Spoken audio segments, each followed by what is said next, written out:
جائیداد نہیں.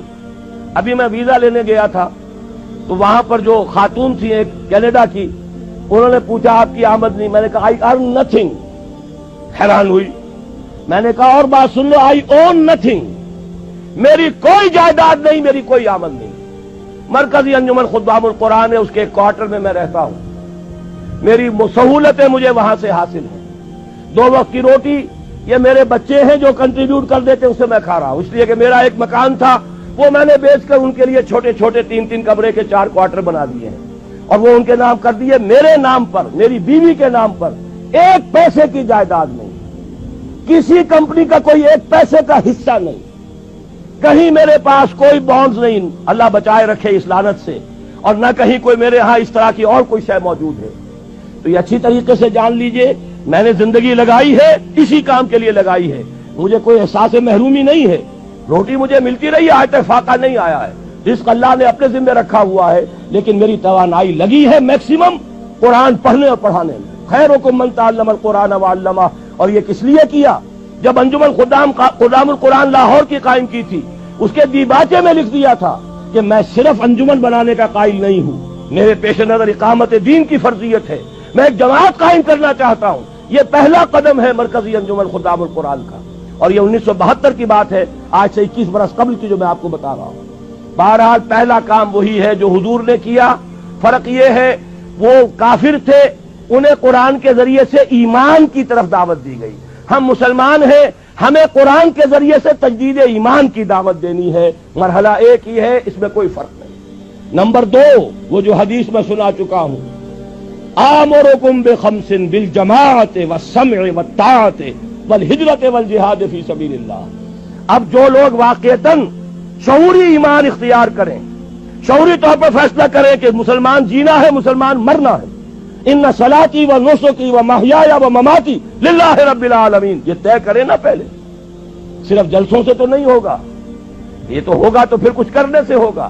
اور کرنے کے لیے میدان میں وہ آئے جو پہلے اپنی ذات پر اپنے گھر میں دین نافذ کر چکا ہو.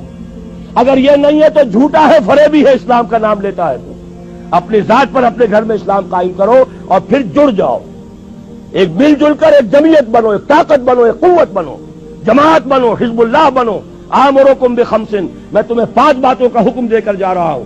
جماعت کی شکل میں رہو, جماعت بھی ڈھیلی ڈھالی نہیں, بالجماعت والسمع والطاعت, سنو اور اطاعت کرو, لسن اینڈ اوبے. ایسی منظم جماعت. یہ منظم جماعت کیا کرے گی؟ ہجرت اور جہاد. ہجرت کے بارے میں پوچھا گیا, ای الہجرت افضل یا رسول اللہ, اے اللہ کے رسول یہ بتائیے سب سے افضل ہجرت کون سی ہے؟ فرمایا ان تہجر ما کرہ ربک, ہر اس چیز کو چھوڑ دو جو تمہارے رب کو پسند نہیں. یہی وجہ ہے میں نے جب جماعت تنظیم اسلامی کے نام سے قائم کی ہے, اس تنظیم اسلامی کی جماعت میں جو عہد نامہ ہے اس میں شمولیت کا, اس کی پہلی شق یہی ہے, انی اعاہد اللہ, میں اللہ سے ایک عہد کرتا ہوں, ان اہجر کل ما یکرہہ, ہر اس چیز کو چھوڑ دوں گا جو اسے ناپسند ہے. یہیں سے شروع ہوگی ہجرت. اسی کو کہا ہے یہ سب سے اونچی ہجرت ہے, افضل ہجرت ہے. اور اس کے بعد جہاد ہے, تن من دھن لگاؤ اللہ کے دین کے لیے, اللہ کے دین کی سربلندی کے لیے. اور اس کے 3 مرحلے آئے ہیں ہماری ایک حدیث کے اندر. تم میں سے جو کوئی بری کو دیکھے, حدیث بہت عام ہے, سب کو یاد ہوگی, اس کا فرض ہے طاقت سے روکے, اور اگر اس کی ہمت نہیں ہے زبان سے روکے, اس کی بھی ہمت نہیں ہے تو دل سے نفرت ضرور رکھے, اور یہ ایمان کا کمزور ترین درجہ ہے. ظاہر بات ہے اس جماعت میں, تنظیم اسلامی میں, اس حزب اللہ میں, اس خلافت کو قائم کرنے والی آرگنائزیشن میں وہی لوگ آئیں گے جنہیں بدی سے نفرت ہے اور نیکی چاہتے ہیں کہ قائم ہو جائے. وہ معاونین کی تحریک ہم نے رکھی ہے, تحریک خلافت کے معاونین. تنظیم میں آنے کے لیے بیعت ہے, بیعت سمع و اطاعت فی المعروف, شریعت کے دائرے کے اندر اندر جو حکم دو گے مانیں گے. وہ حکم کوئی بھی ہو, ہماری طبیعت کے مطابق ہو یا ہماری منشا کے خلاف ہو, شریعت کے خلاف نہ ہو تو مانیں گے. یہ ہماری بیعت ہے تنظیم اسلامی میں شمولیت کی. لیکن ہم نے ایک خانہ اب شروع کیا ہے, تحریک خلافت. بتائیں تو صحیح لوگوں کو خلافت ہے کیا؟